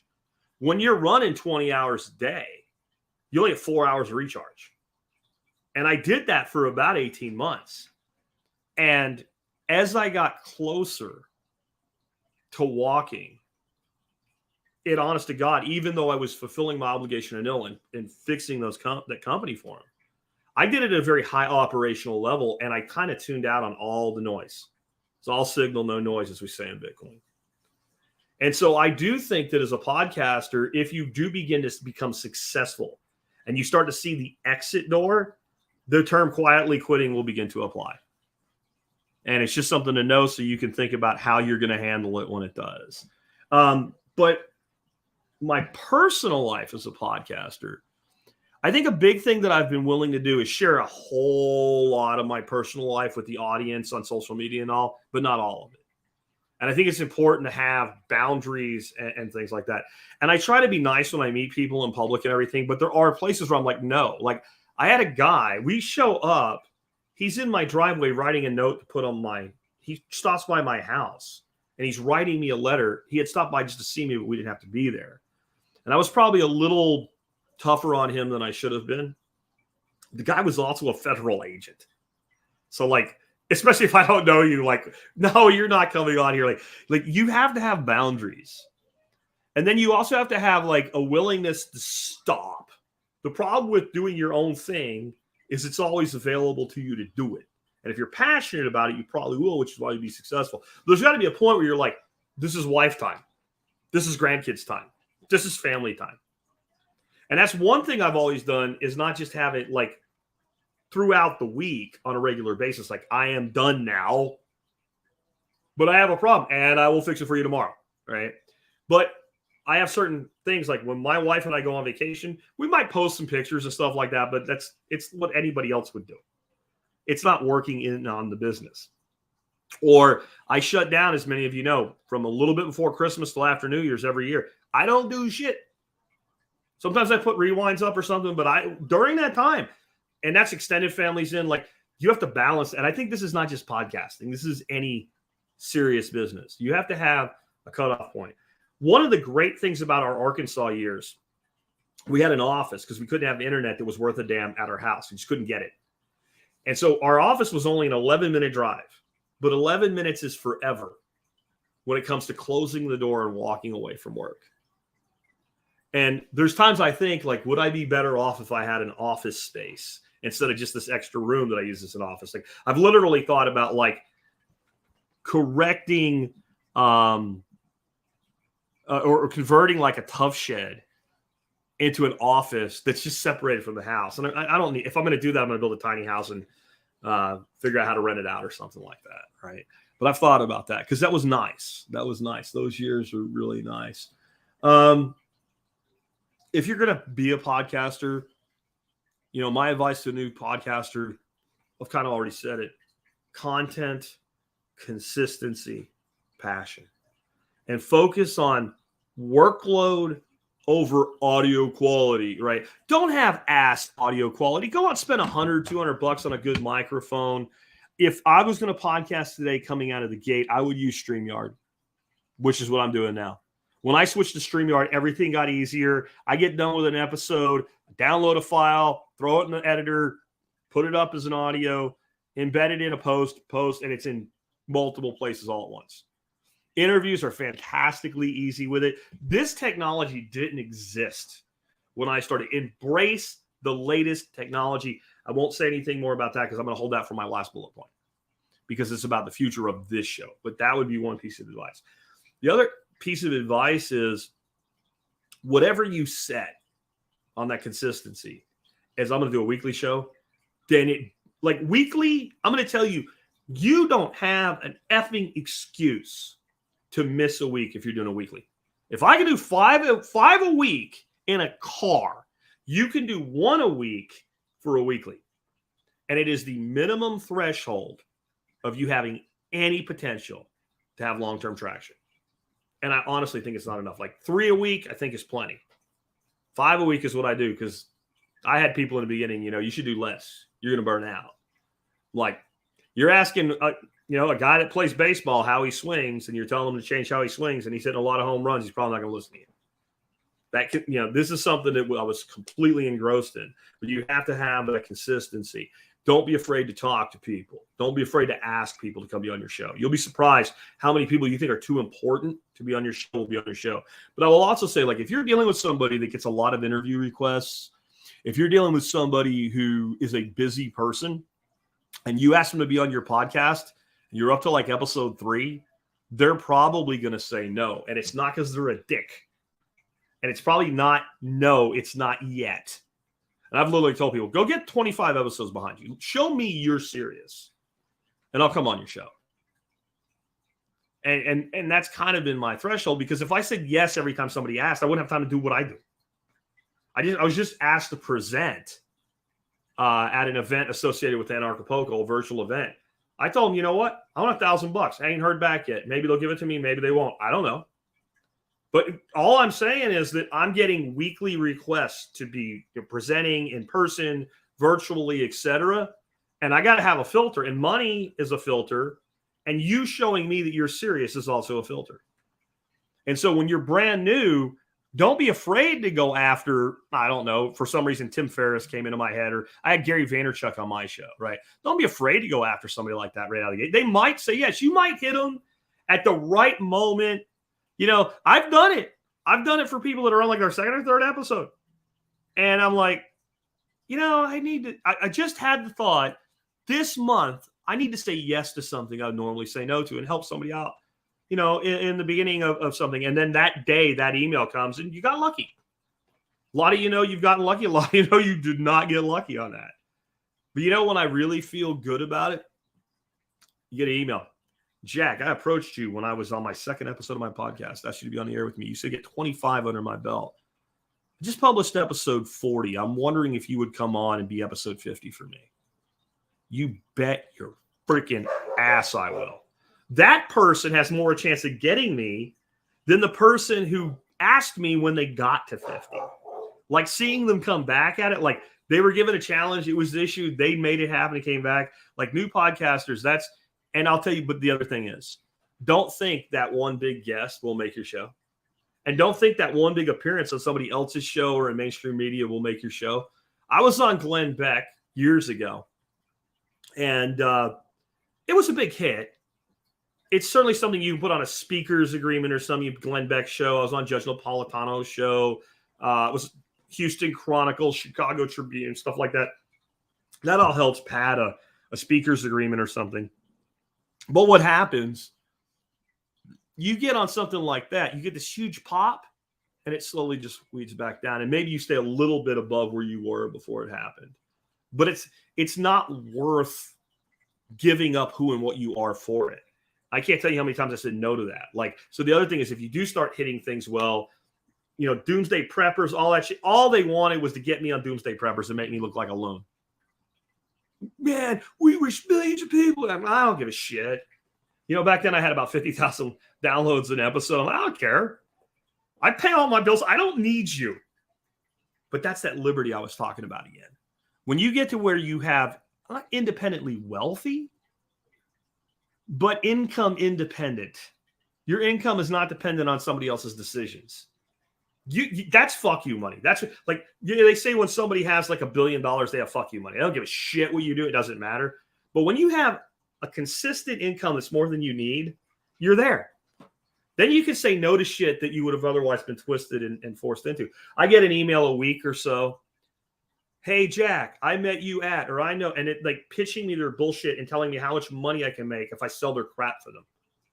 If that is your freaking first email to me, not only will I say no, I will never work with you. If you come out of the gate, and I just did it to someone this morning, first introduction, hey, if you sell this much, you can make that much. I don't even know what your shit is yet. No. Stay away from people like that as a podcaster. Stay away from partnerships. Me and my buddy, we're going to do a sports podcast. When? Well, I don't know. We can't figure out what day we can get together. See, it will always be that. You do a podcast, and when your buddy's available, if he's serious, he can come on there with you. It's something you do. If you employ somebody to do any piece of it, pay them a fair wage and fire their ass when they don't do well. But this whole idea of just the two-person podcast, if you're married or something and you have that unique relationship, I know some of those work. But in general, you do your podcast, and if that person is going to become a true co-host, let them earn it. Let them earn it. Be in control. Be in charge. And that way you'll meet that consistency. That's the best advice for new podcasters. Reflections. What would I have done differently? This is interesting to me because there are some things I would do differently. But I'd also have to be very careful with that. John Willis recently asked me on one of the discussions we do, First Tuesday chat, me, Nicole, and John. And John said, well, if you could go back in time, what would you tell your 20-year-old self or something like that? And I'm like, the truth is, talk that level of back in time, absolutely nothing. And he was kind of blown away by it. And so, well, because I've watched enough Star Trek and shit, I know what happens when you change one thing in the past. I watched the Homer Simpson episode with the toaster where he killed all the dinosaurs because he sneezed on them and everything went to shit. And Ed Flanders became the talking head in 1984. I know how bad I can screw up my life by changing my past. I understand that, and I don't want to do it. So that said, I can still, you have to look at it from, well, were these mistakes? So things like, I would not have done Perma Ethos, at least not the way I did it. I would not have even touched Mulligan Mint. I would not, the box of silver I have from the beginning of it when everything worked right is not worth what it cost me. I would have never done that. I don't know how much else I would have done different. I think I would have embraced new technology faster. I think I would have gotten on to something like a StreamYard platform faster. That's something I can say I would do, and I don't think that would have upset the timeline and caused the Romulans to invade Earth or some shit like that, right? So, I probably would have embraced the latest tech faster, which is kind of to my last point, which is next. That's about it. That's about it, because everything that I can look at that was a mistake, and there's lots of them, were necessary learning steps. It's easy to say, well, if I went back, I would do this. I would buy more Bitcoin. I would have spent less Bitcoin. I have a $20,000 shotgun if you want to see it. $27,000, whatever it is right now. I paid a Bitcoin for a Browning A5 Belgian-made pre-World War II shotgun. It was worth about $1,100 when I bought it. It's probably worth about $2,000 right now. What did I really pay for it? $600. That's what Bitcoin was worth when I did the trade. Guy wanted to get into Bitcoin. There was a barter blanket thing going on. And it was like, I'll give you the Bitcoin, but I'll teach you how to install a wallet. I'll teach you how to secure it. I'll teach you how to back it up. So it was like money plus the consultation. Looking back in time, was that a mistake? You know what the mistake was? Not replacing the $600 Bitcoin and paying it out of cash. That was the mistake. So that's easy to say. I would have never interviewed this person. There's a couple people I interviewed that I really, once I realized what I was dealing with, I wish I didn't. There was a gal named Julie Beeling or something like that on essential oils. And I don't have anything against essential oils, but it turned out she was a network marketing shill. I wouldn't have done that interview, but I didn't know when I did that interview. I let Sally Fallon on the show before I knew she was an absolute intellectual property thief misusing the name of Weston A. Price. But I didn't know. I had to go through it to learn. There's a lot of stuff like that. I just don't know that I could have, if I knew, I wouldn't have, but I didn't. So how can you say you would change it? Because you wouldn't. You wouldn't. Joel Skousen, real big name, strategic relocation, all that. I didn't know the guy thinks he understands Mormon prophecy and there's going to be a nuclear war because of Mormon prophecy. I don't begrudge anybody their religious beliefs, but I don't bring people on when they're coming from that place, because to me, that's a non-reality. That's not like every Mormon believes that either. That's like a subset of a subset of a subset.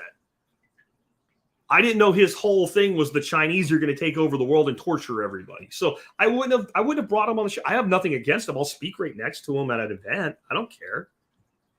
But I wouldn't have brought him on the air. And there's a few people like that. For all the good Stephen Harris did, some of the shit and the way he talked to this community, I should have cut that relationship off faster.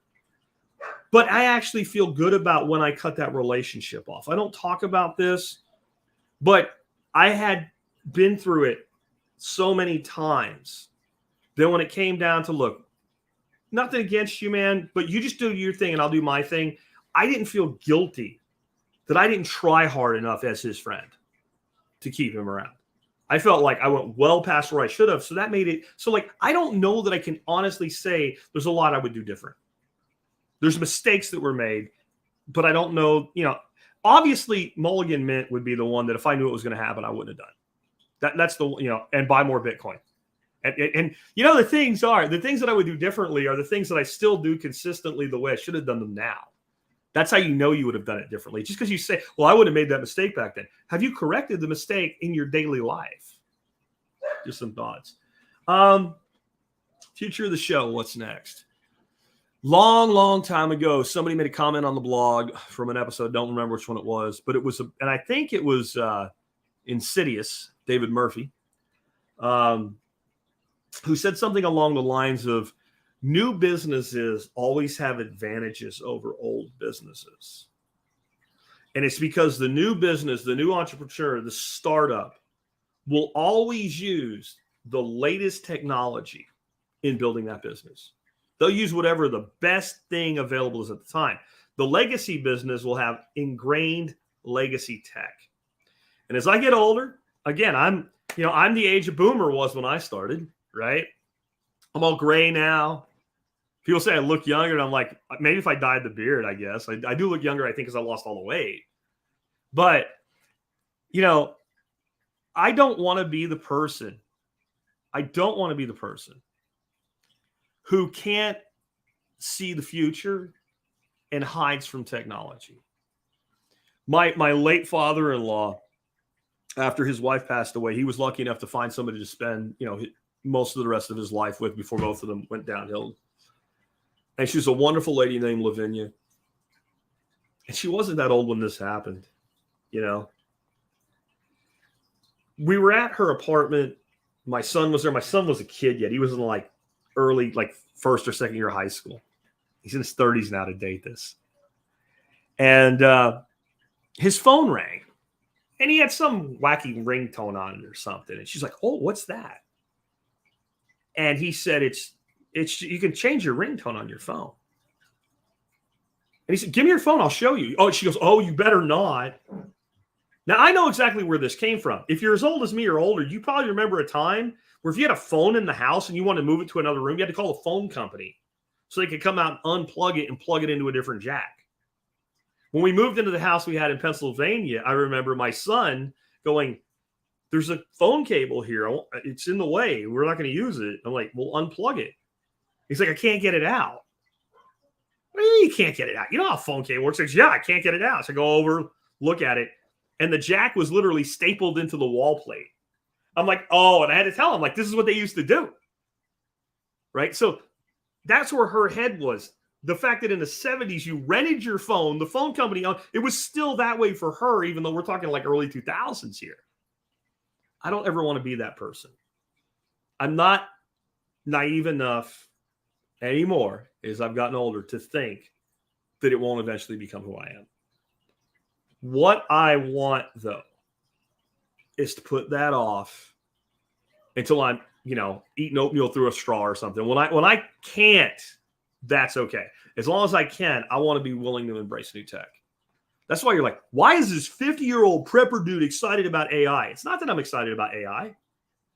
It's that AI is the future tech upon which my industry will be built. I can ignore that and go, I'm old school. I don't use nothing but Audacity. I ain't getting on no YouTube with those assholes. I ain't going, I can be that guy. It's easy to be that guy. It's easy to be comfortable. But comfort in business is death. The liberty, the freedom I talked about earlier, it's all there. But if you're not building, you're shrinking. And if you're shrinking, you're dying. Think of it like a human life.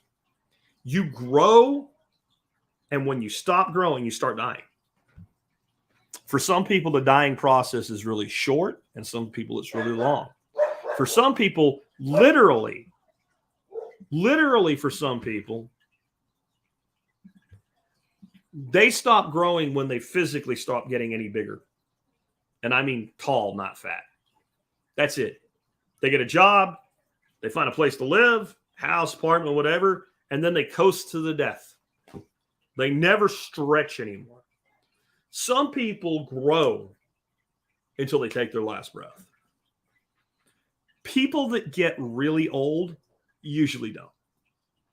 There usually is a point where that person just finds contentment in the remainder of their life. But it's not at a time where you're building a business. And make no mistake about it, you're building a business or your business is collapsing. It's growing or it's dying. I don't know if there'll be 45 years of the Survival Podcast. I'll be a pretty old dude by then. But I'm pretty sure this is at least no less than the midpoint. That there will be another 15 years. That this is at the very least the halfway mark. I'll be 65 in another 15 years. I may decide that I want to retire or partially retire at that point. But that means I have 15 years in what I myself have called the largest decade of flux any living person will ever see. And I want to grow through it and into the next decade. So I'm going to embrace new technology. I've already, in 2 weeks of committing myself to learning about AI, gotten to a point where when I'm talking to somebody that hasn't yet, I'm already so far over their head, it's too much. It's amazing how fast you can learn a thing if you choose to learn it instead of coming up with excuses that you can't. I will continue to inspire people to build things in their own lives. And the truth is, I don't know. I can't give a full answer to that question. I'm humble enough to understand it. And all I have to do is go, how would you have answered this question right before your 10-year anniversary party 5 years ago? And when I look at that, I go, well, I know how I would have answered it. And so many things came that would have never been in the answer. Live streaming on stream, or just that. Embracing biochar. Working with AI. Becoming deeply connected to some really great people that I wasn't connected to yet. Changing the way we do things as far as, events. There's so many things that have come. That's the adventure. We all should plot a course and know the destination, but the journey should meander some. Because if you don't, then there's no point to it. There's an old movie, Adam Sandler's in this movie. I think it's called Click. He gets a remote control that lets him slow down, rewind, and speed up parts of his life. And all the shit that he finds boring, like a kid's recital or a graduation ceremony or something like that, fast forwards through it. Before he knows it, he's old as shit with very little of his life left. And he realizes that many of the things he skipped past can never be taken back, can never have it now. It's too late. The rewind only goes back like a minute or something like that. And it's gone. So in your journey, meander. And I'd just like to go back almost to the beginning of the Survival Podcast. Episode 2. Episode 1 was just an introduction. I kind of laid out what I thought the podcast would become. And my show notes used to be incredibly brief, especially in the first couple of weeks. So I had no idea what I was doing yet.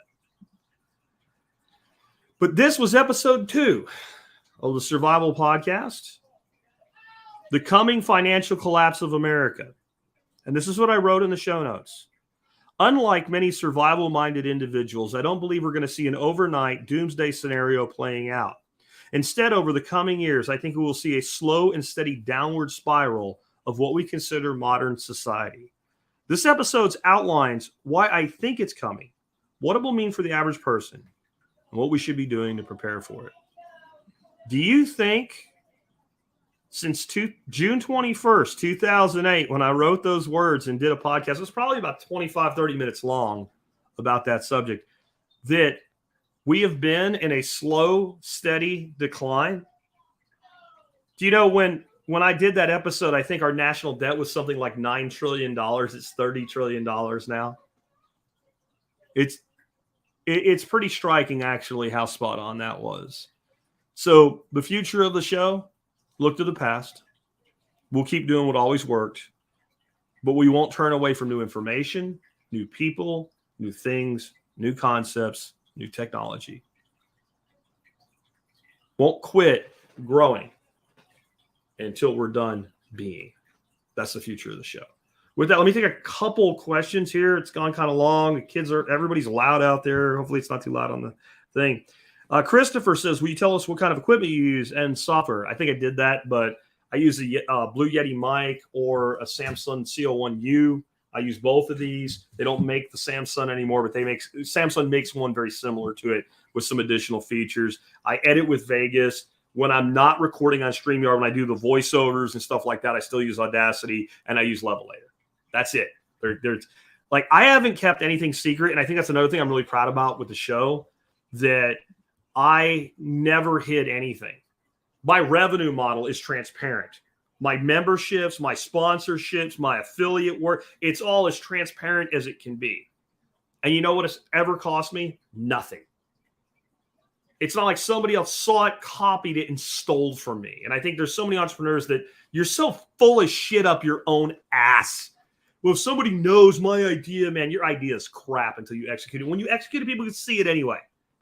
So many people talk about doing a thing. You telling them what you're actually doing doesn't mean they're going to take anything from you. Never think any different.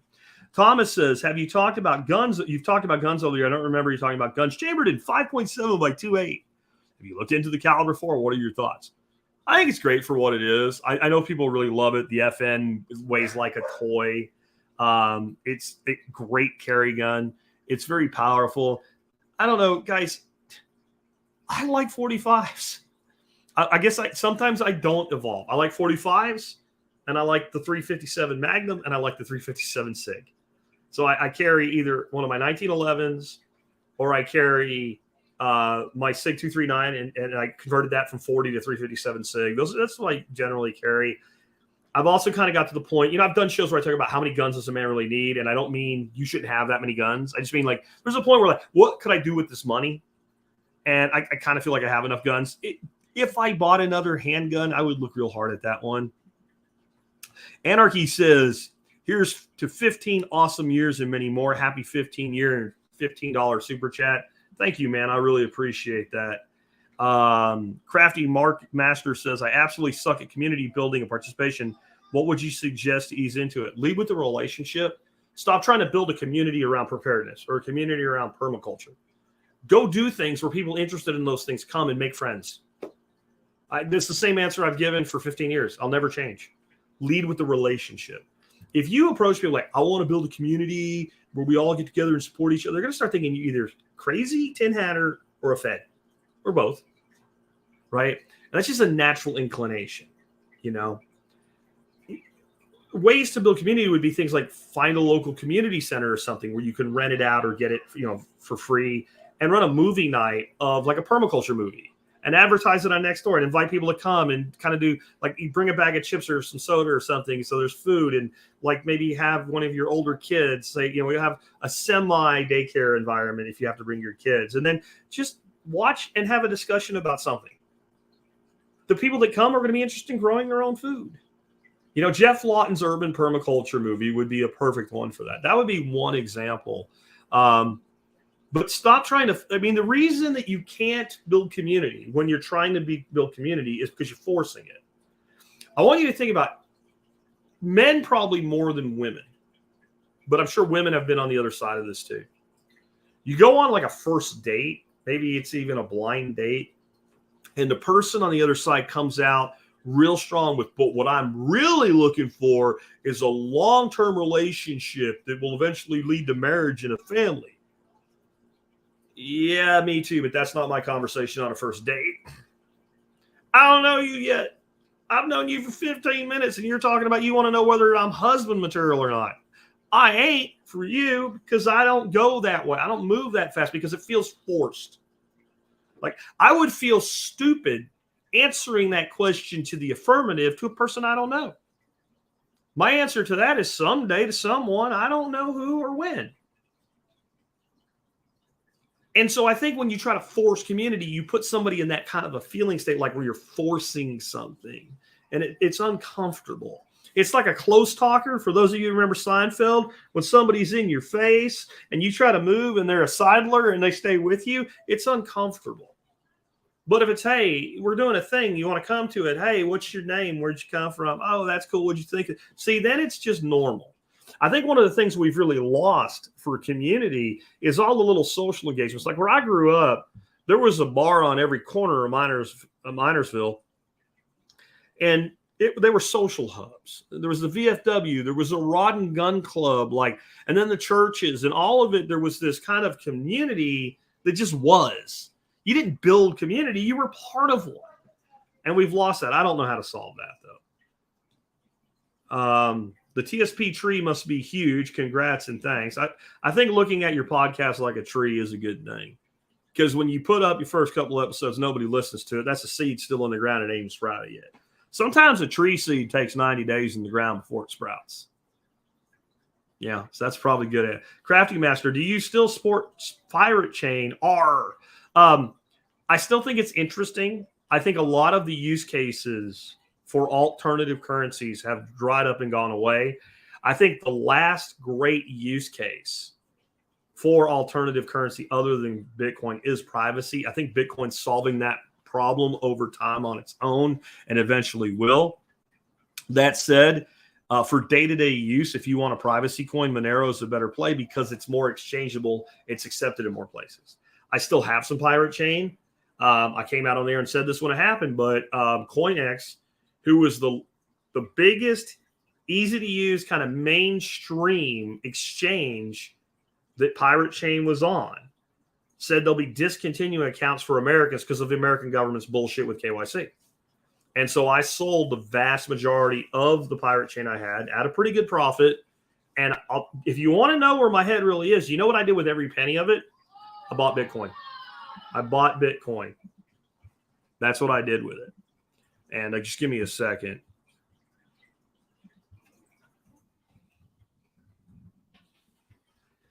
Anyway, Chuck says, cooking a duck for the first time, what advice do you have?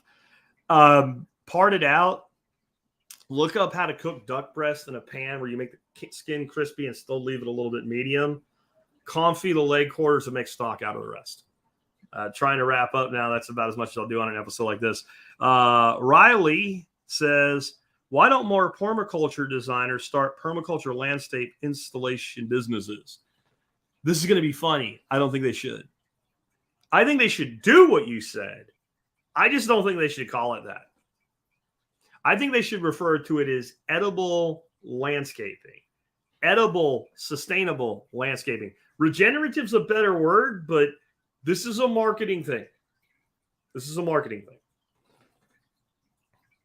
Never use words your market doesn't understand and commonly use themselves. It's the biggest. People want to sound intelligent, so they go get out a thesaurus and they make up 15-syllable words, and your market doesn't understand it because it's not the language they use. Honestly, God, one of the gifts of a good communicator is use the words your audience uses or your counterparty uses. When I talk to a cop in a situation where I have to talk to a cop, I use cop words. When I am marketing to people that are suburban homeowners that I want to get business for a landscaping company for, I'm going to use their words. Full service landscaping company specializing in edible and sustainable landscaping. You know what that means? You want fruit trees, we can do that. You don't want fruit trees, we can still do that. It's sustainable. Those are buzzwords that are actually in people's heads. So I think people should do it. Now, why don't they do it? Because most landscapers are just trying to make money. They're not passionate about what they do. And they don't know anything except what they learned in whatever requirements there were to be a landscaper in their place. Why don't more permaculture teachers do it? Because they're busy teaching PDCs and things like that, and they don't want to go out and be a landscaper. And a lot of them, I think, are so big into the ideology that they're not into the practicality. There's a lot of exceptions, but a lot of them are that way. Crafty Master says, Jack has talked about places he lived for years ago. They sound much like my neighborhood. I got to think about this. Barnes & Noble off Highway 35 in Louisville, Texas, closed.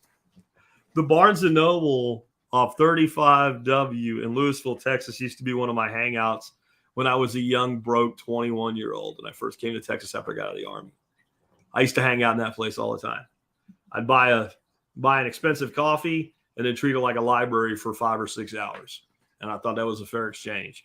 I found my first copy of Backwoods Home Magazine at that Barnes & Noble. That's kind of cool. Renegade Butcher said, I just ran episode 50. This community and the community that has built around my show since is the why to my how. Congrats on the great 15 years, Jack. Here's to many more. You know, and watching a guy like Josh, who's now part of the expert council, that's Renegade Butcher there, build his own thing is pretty awesome. And knowing he's part of our community is pretty awesome.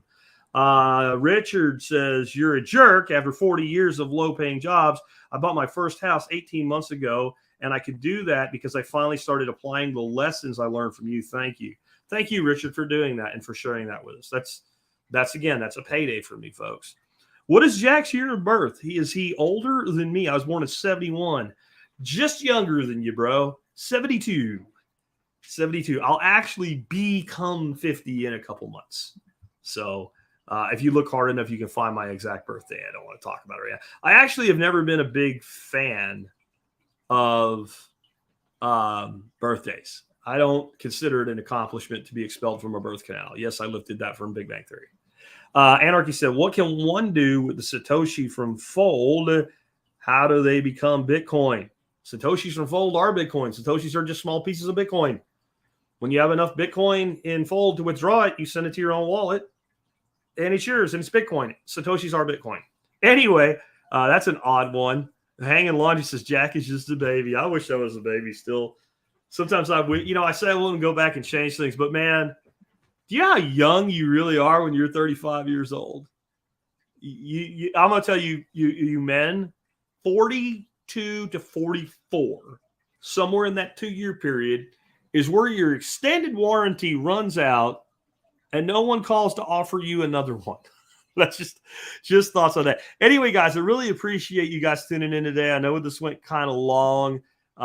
Thank you for taking your time to walk through memory lane with me. If you guys want to support this show, you can become a member. Just go to survivalpodcast.com and click on members to learn more.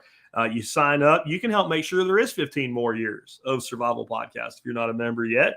And then you take my discounts, you get your money back, and you actually are profiting from supporting the show. That's how I built that program.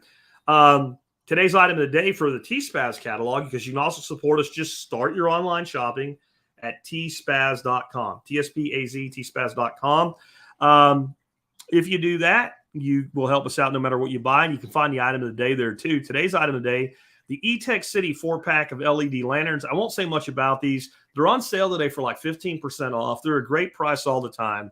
They're not high end, but at about $7 a piece. They are a great piece of kit for your blackout kit, for camping, for fishing, to give your kids when they're scared of the dark, to light up. Like I use them mostly when there's a blackout and we want to have rooms where there's a light and my generator doesn't run the whole house. I have a couple rooms where I have a little hook up on the ceiling. You can't even see it. You paint it the same color as your ceiling, it disappears. We walk in and hang one of those up. You walk in that room, you reach up, pull it down, the light comes on. That whole room is lit well enough to see what you're doing.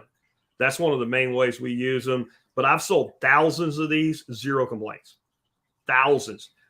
Yesterday's item of the day was the number 1 selling item of the year so far. This is, I don't know exactly the best-selling item of all time. This is in the top 5. And this was the number 2 selling product in the TSPAZ catalog in 2022. Now, that says something that there's been no complaints about. E-Tech City is just a great company. If something ain't right, they'll fix it. You might get a DOA piece of electronics from them. It happens. When you sell millions of products, some will be DOA. But they always stand behind it. They always fix it. If you read the write-up on it, you can even read the email I got from the company explaining that to me. And I've been impressed with it. It's made me comfortable recommending them. One more thing before we go. What would I do different? I would have become an Amazon affiliate a lot earlier. And I would have started doing TSPAZ a lot earlier. And that would have probably not altered the course of things. It wouldn't have made me Homer Simpson with a messed up toaster killing Tyrannosaurus Rex and altering the timeline. Because Amazon used to pay really well to affiliates, really well. They don't pay much anymore. Because I've got everything built already and a system in place, it makes sense to keep doing it. But back then, they paid 3x, 4x what we make now. And that was missing a monetary opportunity that I'm able to do completely ethically. Like, I don't recommend anything I wouldn't buy, stuff like that. Like, if I had started doing that back around like 2010 or something, I probably would have earned enough money to buy like a couple pieces of land beyond what I've earned. And so that's something I would do different. So make sure you don't miss the opportunities as long as you can do it without compromising your ethics. My final piece of advice, remember, if you want to hang out with some of the coolest people, if you're asking about community day, what a great way to expand your community. Come to the TSP 15-year celebration, July 20th. Tickets are on sale now at thesurvivalpodcast.com. I'll be back tomorrow with an expert council Q&A show for you. Then we'll be back Monday, regularly scheduled programming.